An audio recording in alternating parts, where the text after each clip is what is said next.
আসসালামু আলাইকুম রহমতুল্লাহ বরকাত। প্রিয় দর্শক, আজকে আমরা ভাই ব্রাদার একসাথে হলাম মালয়েশিয়া পেনাং জুরুতে।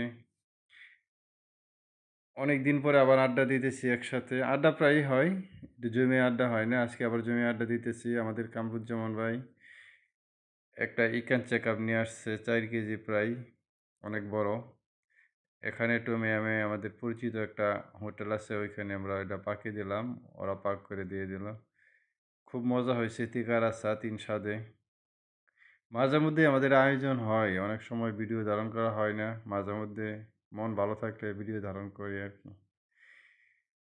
যাক, প্রবাস জীবনে আমরা দেশ থেকে অনেক দূরে, হাজার হাজার মাইল দূরে। দেশের জন্য আমাদের অনেক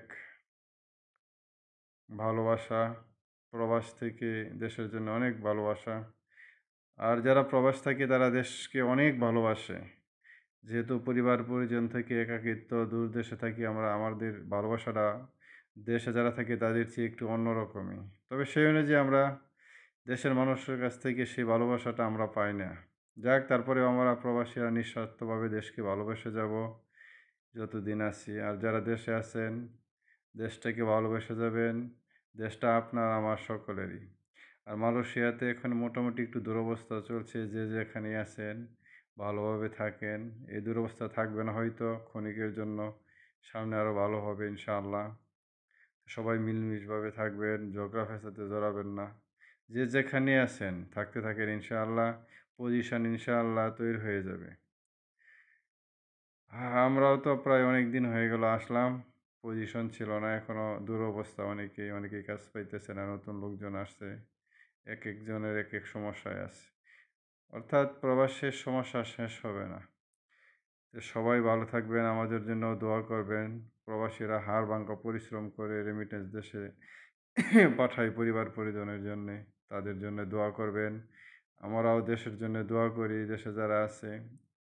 দেশে এই দুরবস্থা থেকে সুন্দরভাবে রিমুভ করুক। দেশ ভালো হোক। দেশ ভালো থাকলে আমরা ভালো থাকবো। দেশের সবাই যদি ভালো থাকে তাহলে আমরা ভালো থাকবো পরিবার পরিজন নিয়ে। আমরা অনেক কষ্ট করে রেমিটেন্স দেই দেশে। সেই রেমিটেন্সটা সঠিকভাবে যেন ব্যবহার হয়। আর নতুন সরকার যারা আসবেন তাদের প্রতি অনুরোধ, দেশটাকে সুন্দরভাবে গড়ে তুলবেন। হিংসা, বিদ্বেষ, মারামারি, কাটাকাটি এগুলি আমরা চাই না। আমরা চাই সুস্থ একটা বাংলাদেশ, যেখানে কোনো থাকবে না কোনো মারামারি, হিংসা, বিদ্বেষ, দালালি, কোনো ধরনের দুর্নীতি যেন না থাকে। দুর্নীতিমুক্ত বাংলাদেশ চাই। আসসালামু আলাইকুম।